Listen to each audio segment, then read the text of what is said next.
Hi hello friends, welcome to నా cricket. ఈ వీడియోలో మనమైతే ముంబై ఇండియన్స్ గురించి అయితే మాట్లాడుకోబోతున్నాం. స్క్వాడ్ అనాలిసిస్ అండ్ స్ట్రెంగ్త్ ఏంది, వీక్నెస్ ఏంటి, అండ్ ఆల్సో ప్లేయింగ్ 11 ఏ విధంగా ఉండబోతుంది, ఫుల్ అప్డేట్స్ తోటి అయితే ఈ వీడియోలో చర్చించుకుందాం. అంతకంటే ముందు చూసే కనుక ముంబై కా రాజా రోహిత్ శర్మ అని అనేవాళ్ళు ఇన్ని రోజులు కూడా. సో ఇప్పుడు కూడా అంటారు, దాంట్లో ప్రాబ్లం ఏం లేదు. కానీ ముంబై కా మహారాజ్ హార్దిక్ పాండ్యా అనే స్టేజ్కి హార్దిక్ పాండ్యా పర్ఫార్మెన్స్ అయితే వచ్చిందనుకోవాలి. అండ్ కప్తాన్ అని చెప్పొచ్చు, అంటే కెప్టెన్కి కెప్టెన్ హార్దిక్ పాండ్యా అని అయితే నేత అంటున్నాను. దానికి రీజన్స్ కూడా ఉన్నాయి. చూసే అనక స్క్వాడ్లో మనకి బుమ్రా ఉన్నాడు, ఇండియా టెస్ట్ని లీడ్ చేస్తున్న, అంటే లాస్ట్ టెస్ట్ సిరీస్లో కెప్టెన్గా వహించాడు. ఫ్యూచర్ టెస్ట్ కెప్టెన్ కూడా బుమ్రా అనే, దాంట్లో ఎలాంటి డౌట్స్ అయితే లేవు నాకు. సో తనైతే ముంబై ఇండియన్స్లో ఉండడం జరిగింది. అండ్ ఆల్సో చూసే కనుక India T20 captain Suryakumar Yadav కూడా చూసే కనుక హార్దిక్ పాండ్యా కెప్టెన్సీలో ప్లేయర్గా ఆడబోతున్నారు. చూసే కనుక మనకి ఛాంపియన్స్ ట్రోఫీ విన్నర్ ఇండియా నుంచి చూస్తే కనుక రోహిత్ శర్మ కూడా యాజ్ ఏ ప్లేయర్గా ఆడబోతున్నాడు. సో లిస్ట్ ఇక్కడికే ఎండ్ అయిపోయిందని మీరు అనుకోకండి.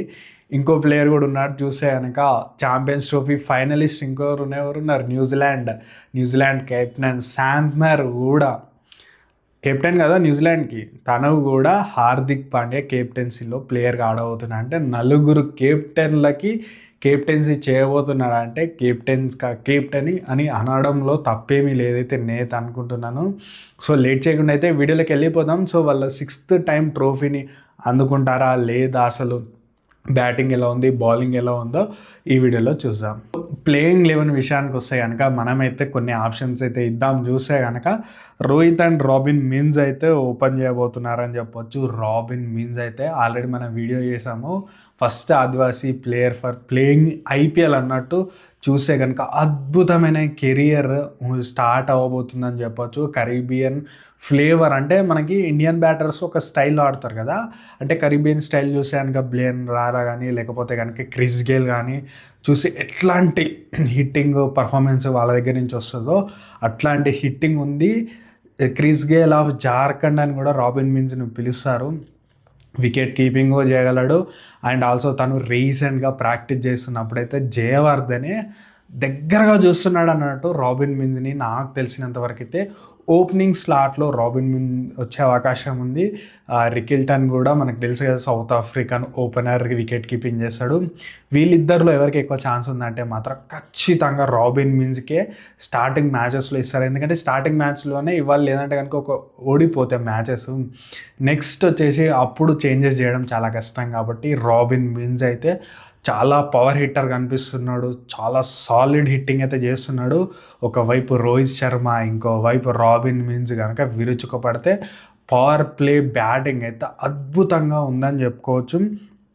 దానికి తోడు తిలక్ వర్మ, మనకు తెలుసు కదా star boy Tilak Varma. So star boy Tilak Varma నుంచి అయితే అద్భుతమైన బ్యాటింగ్ చూస్తున్నాం. లాస్ట్ సీజన్ నుంచి తను కంటిన్యూస్ 3 సెంచరీ కొట్టినాడు. ప్రతి మ్యాచ్లో తనైతే నిలకడైన ఆట చూపిస్తున్నాడు. ఇంగ్లాండ్ మీద అయితే ఒక స్టేజ్లో చెన్నై మ్యాచ్లో నిలబడి ఆడాలి ఒక ప్లేయర్ అంటే మాత్రం తను ఒక్కడే నిలబడి వన్ సైడ్గా మ్యాచ్ని గెలిపించాడంటే చాలా మెచ్యూరిటీతోటి ఆడుతున్నాడు.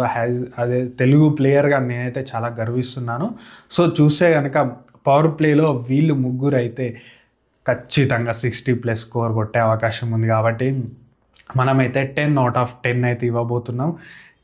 వీళ్ళు ముగ్గురు కనుక ఒకవేళ ఒక్కరు క్లిక్ అయినా 60+ వెళ్ళిపోద్ది. ఒకవేళ ముగ్గురు క్లిక్ అయితే అద్భుతమైన బ్యాటింగ్ అయితే ముంబై ఇండియన్స్కి ఉంది అయితే చెప్పొచ్చు. మిడిల్ ఓవర్స్ విషయానికి వస్తే కనుక మిడిల్ ఓవర్స్ బ్యాటింగ్ ఏ విధంగా ఉండొచ్చు అంటే మనకు ప్లేయింగ్ 11లో చూస్తే కనుక నెక్స్ట్ వచ్చే ప్లేయర్లు సూర్యకుమార్ యాదవ్ అండ్ హార్దిక్ పాండ్యాలు అయితే కనిపిస్తున్నారు. విల్ జాక్స్ కూడా వస్తాడు. బట్ ఈ ముగ్గురితోటి మిడిల్ ఓవర్స్ చాలా పవర్ఫుల్గా కనిపిస్తుంది. సూర్య చూస్తే కనుక 360 degrees కొడతాడు, స్పిన్ అద్భుతంగా ఆడతాడు.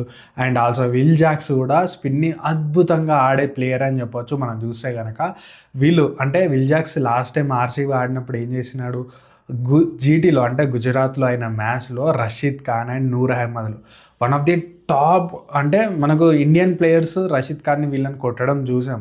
బట్ ఫారినర్స్ ఎవరైతే ఫారినర్ ప్లేయర్స్ ఉన్నారో వీళ్ళని కొట్టడం చాలా తక్కువ అన్నట్టు. చూసే కనుక 50 తర్వాత ఎంత అద్భుతంగా ఆడి ఆ రోజు సెంచరీ చేసిండో ఎవ్వరు మర్చిపోరు. కోహ్లీ కూడా ఆశ్చర్యపోయి చూసినాడు ఆ మ్యాచ్ను. అంటే ఆపోజిట్లో ఉన్నాడు నాన్ స్ట్రైకర్లో. ఆ మ్యాచ్ చాలామందికి చూసే ఉంటారు, మనందరికి గుర్తే ఉండే ఉంటుంది ఆర్సీబీ ఫ్యాన్స్కి మాత్రం. సో చూసే కనుక విల్ జాక్స్ చాలా చాలా స్ట్రెంగ్త్ అయితే ఇస్తున్నాడు మిడిల్ ఓవర్స్లో. సో చాలామంది విల్ జాక్స్ ఓపెన్ చేస్తాడా అంటే అస్సలు చేయడు విల్ జాక్స్. ఎందుకంటే మనకి టాప్ ఆర్డర్లో ఇద్దరు లెఫ్ట్ హ్యాండర్లు పెట్టుకోవచ్చు, ఎందుకంటే మిడిల్లో ఎవ్వరు లెఫ్ట్ హ్యాండర్ లేరు కాబట్టి. అండ్ మీరు చూస్తే కనుక విల్ జాక్స్ స్పిన్ ఎక్కువ మంచిగా ఆడతాడు కాబట్టి మిడిల్ ఓవర్స్లో ఆడించడం బెస్ట్ అని నాకు అనిపిస్తుంది. సో ఇది ఈ విధంగా అయితే ఉంది. మిడిల్ ఓవర్స్ అయితే చాలా స్ట్రాంగ్ అయితే ముంబై ఇండియన్స్ కనిపిస్తుంది. 6 to 15 ఓవర్స్ అయితే నాకు తెలిసి 9 per over తగ్గకుండా ఆడతారు. నేనైతే 10 out of 10 అయితే ఇస్తున్నాను ముంబై ఇండియన్స్కి మిడిల్ ఓవర్స్కి. డెత్ ఓవర్స్ బ్యాటింగ్ వస్తే కనుక 15 to మనం చూసుకుంటే 20 ఓవర్స్ బ్యాటింగ్ అయితే చూస్తే కనుక ఇక్కడ వీళ్ళు కొత్త ప్లేయర్స్ని ట్రై చేయాల్సిన అవసరం ఉంది. ఎందుకు చూస్తే కనుక లాస్ట్ టైం కూడా వాళ్ళు రెమాన్ షెఫర్డ్ ఇట్లాంటి చాలా ప్లేయర్స్ని ట్రై చేశారు. ఒకసారి క్లిక్ అయింది, ఒకసారి క్లిక్ అవ్వలేదు. బట్ వీళ్ళకు హార్దిక్ పాండ్యా రూపంలో మనకు తెలుసు కదా, మిడిల్ ఓవర్స్ నుంచి కొద్దిగా డెత్ ఓవర్స్ స్టార్టింగ్లో కనుక హార్దిక్ పాండ్యా ఉంటే చాలా బెనిఫిట్ అవుతుంది ముంబై ఇండియన్స్కి. అండ్ ముంబై ఇండియన్స్లో అయితే నమన్ ధీర్ అయితే ఉన్నాడు, ఖచ్చితంగా మంచి స్ట్రైక్ రేట్ తోటి బ్యాటింగ్ అయితే చేస్తున్నాడు. దానికి తోడు మనకు రాజ్ బావా ఇద్దరు కూడా యంగ్ ప్లేయర్స్ అని చెప్పుకోవచ్చు. చాలా అద్భుతమైన స్ట్రైక్ రేట్ తోటి వీళ్ళు డొమెస్టిక్ ఆడుతున్నారు. వీళ్ళు కనుక ఒకవేళ క్లిక్ అయితే మనకి డెత్ ఓవర్స్లో చాలా స్ట్రెంగ్త్ అయితే ముంబై ఇండియన్స్కి వస్తుంది. టాప్ ఆర్డర్ బాగుంది, మిడిల్ ఆర్డర్ బాగుంది, లోవర్ ఆర్డర్లో ఇన్ఎక్స్పీరియన్స్ కనిపిస్తుంది. బట్ కొద్దిగా మనకి షఫిల్ చేసే అవకాశం ఉంది. హార్దిక్ ఏమైనా లోవర్ ఆర్డర్లో వచ్చి అట్లాంటి ఏమైనా చేంజెస్ చేసుకోవాలి. సో చూసే కనుక డెత్ ఓవర్స్ కూడా చాలా సాలిడ్ ఉంది. బట్ నేనైతే 9 out of 10 ఇస్తున్నా. దీని ఎక్స్పీరియన్స్ ఉంది కాబట్టి అది తప్ప బ్యాటింగ్ అయితే ముంబై ఇండియన్స్ ఇది అద్భుతంగా ఉందని చెప్పొచ్చు. చేస్తే కనుక మనకి పవర్ ప్లే బౌలింగ్ వచ్చేసి ఇప్పుడున్న ఫ్రాంచైజీలో అద్భుతమైన పవర్ ప్లే బౌలింగ్ ఎవరుంది, టాప్ 1 ర్యాంక్ ఇవ్వాలంటే మాత్రం నేనైతే చెప్తున్నాను చూడండి ముంబై ఇండియన్స్. దాంట్లో ఎలాంటి డౌట్ లేదు. ఎందుకంటే Trent Boult and Deepak Chahar వీళ్ళు మ్యాక్స్ అంటే ఎన్ని ఫ్రాంచైజీస్ చూసినా కూడా వాళ్ళు పవర్ ప్లేలోనే ఎక్కువ బౌలింగ్ చేస్తారు, వికెట్లు తీస్తారు. దీపక్ చహర్ గురించి చెప్పనవసరం లేదు, ట్రెంట్ బౌల్ని గురించి చెప్పనవసరం లేదు. బాల్ని రెండు వైపులా తిప్పే బౌలర్స్ వీళ్ళిద్దరు. సో వీళ్ళిద్దరు కూడా టీంలో ఉండడం అండ్ పవర్ ప్లేలో 6 ఓవర్స్లో 3 వీళ్ళే వేసేస్తారు. ఎందుకంటే వీళ్ళకి డెత్ ఓవర్స్లో వీళ్ళకి అంత ఎక్స్పీరియన్స్ బౌలింగ్ వేయడు. చూసే కనుక మనకి దీపక్ చహర్ చూసినా డెత్ ఓవర్స్లో ఎక్కువ బౌలింగ్ వేయడు. అండ్ ఆల్సో మనకు చూసిన బోల్ట్ కూడా ఎక్కువ డెత్ ఓవర్స్లో బౌలింగ్ వేయడు. కాబట్టి పవర్ ప్లే బౌలర్స్ వీళ్ళని మ్యాక్సిమం చూస్తే కనుక 15 ఓవర్స్ లోపంటే మ్యాక్సిమం చూస్తే పవర్ ప్లేలోనే ఎక్కువ యూజ్ చేస్తాడు. సో చూసే కనుక పవర్ ప్లే బౌలింగ్ అయితే చాలా సాలిడ్ ఉందని చెప్పుకోవచ్చు ముంబై ఇండియన్స్ది. అండ్ మనమైతే 10 out of 10 అయితే ఇస్తున్నాం పవర్ ప్లే బౌలింగ్కి ముంబై ఇండియన్స్కి. అండ్ మిడిల్ ఓవర్స్ బౌలింగ్కి వస్తే కనుక మనకి హ్యాండిల్ చేయడానికి బుమ్రా ఉన్నాడు. ఒకవేళ పవర్ ప్లే కావాలంటే 1 over అయితే వేస్తాడు పవర్ ప్లే లాస్ట్ ఓవర్కి ఇట్లా వేస్తే. And middle overs and death ఓవర్స్ని కవర్ చేసేది ఎవరంటే జస్ప్రీత్ బుమ్రా. అండ్ వీళ్ళకైతే ఇక్కడ మిడిల్ ఓవర్స్లో కొద్దిగా ప్రాబ్లం అనిపిస్తుంది. ఏంటంటే ఒక లెగ్ స్పిన్నర్ విషయంలో వీళ్ళు చూస్తే కనుక లాస్ట్ టైం అంటే ఆక్షన్ టైంలో గజన్ఫర్ గురించి వెళ్ళడం జరిగింది. దీన్ని చూస్తే కనుక ఆఫ్ఘనిస్తాన్ యంగ్ సెన్సేషన్ అని చెప్పవచ్చు. బట్ గజన్ఫర్ మనం చూస్తే కనుక వరల్డ్ కప్ ముందే అంటే ఛాంపియన్స్ ట్రోఫీ ముందే తను కొద్దిగా ఇంజరీ వల్ల అక్కడ రూల్ అవుట్ అయిపోయాడు, ఇక్కడ కూడా రూల్ అవుట్ అయిపోవడం వల్ల ముజీబ్ని అయితే తెచ్చుకోవడం జరిగింది. ముజీబ్ని ఆడిస్తారా లేదా అని చూసుకోవాలి. తను కూడా మంచి కొద్దిగా మిస్టరీతోటి బౌలింగ్ వేసే ప్లేయరు ముజీబ్ కూడా. అండ్ ఆల్సో చూసుకుంటే కనుక శాంట్నర్ అయితే లెఫ్ట్ ఆర్మ్ స్పిన్నర్. సో వీళ్ళిద్దరిలో చూసుకుంటే కనుక ఒక స్పెషలిస్ట్ లెగ్ స్పిన్నర్, ఒక మిస్టరీ టైప్ స్పిన్నర్ అయితే ఖచ్చితంగా అవ్వాల్సిన అవసరం వస్తుంది. ఒక లెగ్ స్పిన్నర్ ఉంటే కరణ్ శర్మను కూడా ఆడించే అవకాశం ఉంది. సో ఎవరిని కూర్చోబెట్టి ఎవరిని ఆడిస్తారని చూసుకోవాలి. కరణ్ శర్మ అయితే ఒక లక్కీ చామ్ అని చెప్పొచ్చు. ఎందుకంటే కరణ్ శర్మ ఉన్న ఫ్రాంచైజీలన్నీ కూడా అంటే తను టీంలో ఉంటే స్క్వాడ్లో ఉంటే కనుక ట్రోఫీలు అయితే కొట్టారు. ఒక ఆర్సీబీ తప్ప మిగతా అన్ని టీమ్స్ కూడా కొట్టినట్టున్నాయి. సో చూసే కనుక అద్భుతమైన బౌలర్ అని చెప్పొచ్చు కరణ్ శర్మ, లెగ్ స్పిన్ వేస్తాడు. సో వీళ్ళకి మిడిల్ ఓవర్స్లో కొద్దిగా మనం చూస్తే కనుక లెగ్ స్పిన్నర్ ఎవరైనా వికెట్ టేకర్ కావాలంటే ఇక్కడ ప్రాబ్లం అనిపిస్తుంది. బట్ చూసే కనుక దీన్ని కంపన్సేట్ చేయడానికి బుమ్రా అయితే ఖచ్చితంగా ఉంటాడు. సో వీళ్ళకు అంటే నేనైతే మిడిల్ ఓవర్స్కి అయితే నేనైతే 7/10 ఇస్తున్నాను. వీళ్ళు ఎట్లా పర్ఫార్మెన్స్ చేస్తారనే దాని మీదనే డిపెండ్ అయ్యి ఉంటుంది. ఈ మిడిల్ ఓవర్స్ అయితే చాలా క్రిటికల్గా ఉండబోతుంది ముంబై ఇండియన్స్కి. అండ్ డెత్ ఓవర్స్ బౌలింగ్ వస్తాయి కనుక మనకి బుమ్రా ఎలాగనే ఉంటాడు డెత్ ఓవర్స్లో. అండ్ రాజ్ బావా కూడా బౌలింగ్ వేస్తారు, అద్భుతమైన బౌలింగ్ వేస్తారు. వీళ్ళు కావాలంటే టోప్లీని కూడా ఆడుకోవచ్చు డెత్ ఓవర్స్లో బౌలింగ్ వేయడానికి. అండ్ డెత్ ఓవర్స్లో కూడా ఇదే ప్రాబ్లం కనిపిస్తుంది, ఏంటంటే పవర్ ప్లే బౌలర్స్ ఎక్కువ ఉండడం వల్ల డెత్లో ఎవరితో వేపిస్తారనేది ఒక ప్రాబ్లం ఉంటుంది.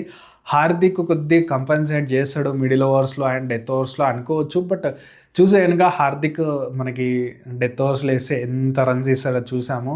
సో మిడిల్ ఓవర్స్లో ఆపరేట్ చేయొచ్చు.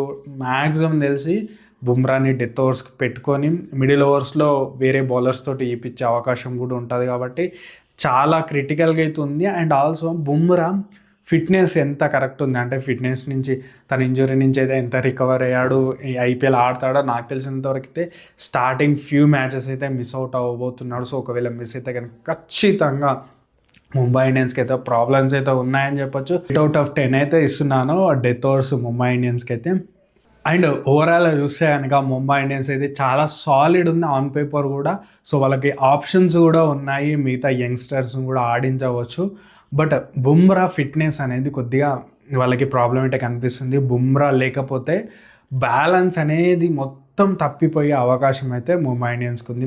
సో బ్యాలెన్స్ కావాలంటే ఖచ్చితంగా బుమ్రా రావాల్సిందే వాళ్ళకి. బుమ్రా ఉంటే కనుక 1000 ఏనుగుల బలం అయితే వచ్చినట్టే ముంబై ఇండియన్స్ ఖచ్చితంగా. ఒకవేళ కనుక వాళ్ళకి ముంబై ఇండియన్స్లో బుమ్రా ఫస్ట్ మ్యాచ్ నుంచి ఆడి ఉంటే అండ్ ఆల్సో గజన్ఫర్ ఉంటే మాత్రం నేను ఈ వీడియోలో చెప్పేవాడిని ఐపీఎల్ ట్రోఫీ వచ్చేసి ముంబై ఇండియన్సే కొడుతుందని. సో వీళ్ళు లేకపోవడం అంటే ఇప్పుడు గజన్ఫర్ అయితే మంచి లెగ్ స్పిన్ వేయగల మిస్టరీ స్పిన్ లెక్క ఉంటుంది తనది కూడా. సో చూస్తే కనుక బుమ్రా మనకు చెప్పనవసరం లేదు, ఇలా పవర్ ప్లే బౌలింగ్ అద్భుతంగా ఉంటుంది. అండ్ ఆల్సో మిడిల్ ఓవర్స్లో అంటే హ్యాండిల్ చేయడానికి వీళ్ళు ఉండేవారు, డెత్లో బుమ్రా ఉండేవాడు. అండ్ బ్యాటింగ్ చూసుకుంటే కనుక ఓపెనర్స్ చూసిన, మిడిల్ ఓవర్స్ చూసిన, డెత్ చూసిన అద్భుతమైన బ్యాటింగ్ ఉంది. సో ఈ కొద్దిగా బౌలింగ్లో కొద్దిగా వీక్ లింక్ కనిపిస్తుంది. సో అది తప్పించి ముంబై ఇండియన్స్ టాప్ నాచ్. ఖచ్చితంగా నేను ఇదే వీడియోలో చెప్తున్నాను, ప్లే ఆఫ్స్కి ముంబై ఇండియన్స్ పేరు రాసేయచ్చు. నేను చెప్తున్నాను, మీరు కావాలంటే రికార్డ్ చేసి పెట్టుకోండి. ముంబై ఇండియన్స్ వచ్చేసి one of the finalist. Mumbai Indians ఈ టైం అయితే ఖచ్చితంగా ఫైనలిస్ట్ కూడా అవుతారు. సో ప్లే ఆఫ్స్కి అయితే నేనైతే కన్ఫర్మ్ చేస్తున్నాను. సో ఫస్ట్ ఫ్యూ మ్యాచెస్ అయిన తర్వాత అర్థమైపోతుంది వాళ్ళ ప్లాన్స్ ఏంటి అని. సో ఒక్క వీక్ లింక్ ఏదైతే ఉందంటే మాత్రం ఖచ్చితంగా అది హార్దిక్ కెప్టెన్సీ అనే చెప్పొచ్చు. టీంని ఎట్లా హ్యాండిల్ చేస్తాడు, లాస్ట్ టైం రోహిత్ ఉన్నప్పుడే కొద్దిగా ప్రాబ్లం అయింది, ఎందుకంటే మనందరికీ తెలుసు సిచ్యువేషన్ ఏమైందో. బట్ ఈసారి అయితే అట్లాంటి ఏం ప్రాబ్లమ్స్ ఉండవని నేనైతే అనుకుంటున్నాను. హార్దిక్కి ఫ్రీ హ్యాండ్ ఇచ్చేసి అంటే ఆల్ సైడ్ నుంచి మనకి సజెషన్స్ వస్తాయి. ఆ సజెషన్స్ అన్నిటి కన్సిడర్ చేయాలా లేదా, లేకపోతే తన ప్లాన్స్ తోటే తను వెళ్ళాలా అనే క్లియర్ థాట్ తోటి కనుక ఫస్ట్ మ్యాచ్ నుంచి వెళ్తే ఖచ్చితంగా ముంబై ఇండియన్స్ అయితే మంచి రిజల్ట్ వస్తుంది. ఒకవేళ కనుక కొద్దిగా కెప్టెన్సీ విషయంలో అటు ఇటు అయితే మాత్రం Mumbai performance last year performance లాగానే అయిపోతుంది. బట్ నేనైతే ఎక్స్పెక్ట్ చేయట్లేదు. నాకు తెలిసినంతవరకు 99.9% అయితే హార్దిక్ ఈ సీజన్ అయితే ముంబై ఇండియన్స్ని అయితే ప్లే ఆఫ్స్కి తీసుకెళ్తున్నాడు, దాంట్లో ఎలాంటి డౌటు లేదు. అండ్ ఆల్సో ప్లేయింగ్ 11 అయితే ఇచ్చాం కదా, ఇదే ప్లేయింగ్ 11 తోటి ప్లేయింగ్ 12 తోటి ఆడే అవకాశం ఉంది ఇంపాక్ట్ ప్లేయర్ తోటి. కాబట్టి మీ ప్లేయింగ్ 11 ఏ విధంగా ఉంటే బాగుంటుంది మీరు కామెంట్ రూపంలో తెలియజేయండి. అండ్ మీ ఫేవరెట్ టీమ్స్ గురించి కూడా ఎక్స్ప్లెనేషన్ వీడియో కావాలంటే కామెంట్ చేయండి. ఖచ్చితంగా ఒకవేళ రిక్వెస్ట్ వస్తాయని ఖచ్చితంగా ఫస్ట్ అదే వీడియో చేయడానికి ట్రై చేస్తానంటే మిగతా టీమ్స్ గురించి కూడా నేను ఒక ఆర్డర్ అనుకున్నాను. సో మీరు కనుక కామెంట్ చేస్తే నేను ఫస్ట్ అదే కామెంట్కి వీడియో అయితే చేసి అయితే పెడతాను. సో ఇది వీడియో నచ్చితే కనుక ఇక్కడ వరకు నా వీడియోని చూస్తే కనుక అంతో ఇంతో మీకు ఇంట్రెస్టింగ్ అనిపించింది కాబట్టి ఇక్కడ వరకు చూసారు కాబట్టి నన్ను సపోర్ట్ చేయాలంటే మాత్రం ఖచ్చితంగా లైక్, షేర్, సబ్స్క్రైబ్ అయితే చేసుకొని నాకు సపోర్ట్ చేయాలని అయితే అడుగుతున్నా. అండ్ ఆల్సో మనమైతే విన్ ప్రిడిక్షన్స్ కూడా ఇస్తాం మన ఛానల్ తరపున. ఛాంపియన్స్ ట్రోఫీలో చూస్తే కనుక 9 విన్ ప్రిడిక్షన్స్ కరెక్ట్ అయ్యాయి 12 మ్యాచెస్లో. అండ్ అంతకుముందు ఓడిఐ సిరీస్ అండ్ మనకి T20 సిరీస్ చూసిన ఇంగ్లాండ్లో 8 మ్యాచెస్ అయితే 7 విన్ ప్రిడిక్షన్స్ కరెక్ట్ అయ్యి. కావాలంటే ప్రతి వీడియోలో మన ఛానల్లో విన్ ప్రిడిక్షన్ ఉంటుంది, కావాలంటే చెక్ అయితే చేయండి. ఖచ్చితంగా ఈ ఐపీఎల్ అయితే మనమైతే సూపర్ డూపర్ అయితే ఉండబోతుంది, విన్ ప్రెడిక్షన్స్ కూడా. సో సబ్స్క్రైబ్ చేసుకోకపోతే మాత్రం ఖచ్చితంగా సబ్స్క్రైబ్ చేసుకొని అయితే సపోర్ట్ చేయాలని అయితే నేనైతే అడుగుతున్నాను. Thank you.